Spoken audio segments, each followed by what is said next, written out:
Well, spring practice officially on hold for Nebraska, but time still to take a look at some of these different position groups and where things are at today. Wanted to analyze more Nebraska's running back position, and when you look at it going into this spring, it's a really incomplete position, mainly because of the guys they've lost to attrition, and then the guys that aren't here on campus for Nebraska. We do know, obviously, Dedrick Mills is going to be the bell cow back. I think for Nebraska to be the type of offense they want to be here in 2020, Mills has to be a 1,000-plus yard running back, a guy that can maybe carry it close to 20 or more times per game, giving him that physical between the tackles element. We saw it, though. We saw him do it last year, particularly the Wisconsin game. He ran the ball against the Badgers as well as any back did all season. So there were some moments of promise. You hope that a guy like Mills can take that next step forward. Now it's that number 2 position after Mills, I think, where all the intrigue is right now. You look at the current players here on campus that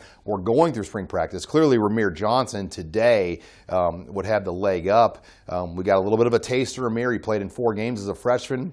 We know he brings speed, but he's not necessarily the biggest between the tackles type of running back. So could there be a role for him, a limited role? It's hard to say where he fits in the grand scheme. I think Brody Belt is another guy currently on campus, a walk-on out of Millard West, that if Nebraska gets back on the field for spring practice, he's going to get a lot more reps. Ronald Thompkins kind of remains out of the picture at this point because of an additional off-season surgery that he had, and he's had a number of those coming off from his high school days, and it will be interesting to see where he falls in this race moving forward. But I think the real mystery still remains: what will Nebraska be able to get out of their 2 incoming freshmen, Sevion Morrison and Marvin Scott? Both these guys were highly recruited. They were really Nebraska's top 2 targets throughout the process. Marvin Scott, a very physical, tough back, played varsity football since the 8th grade in Florida,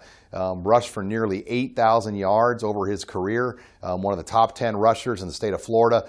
He brings a lot to the table. And Sevion Morrison, he also surpassed Spencer Tillman's record at his school. He had an outstanding career, a speed back. You have to think both Scott and Morrison are going to factor into this running back discussion, which makes it very difficult to evaluate here over the course of the spring. And that's a wrap-up here of the running back position. We'll talk wide receivers next. For HuskerOnline.com, I'm Sean Callahan.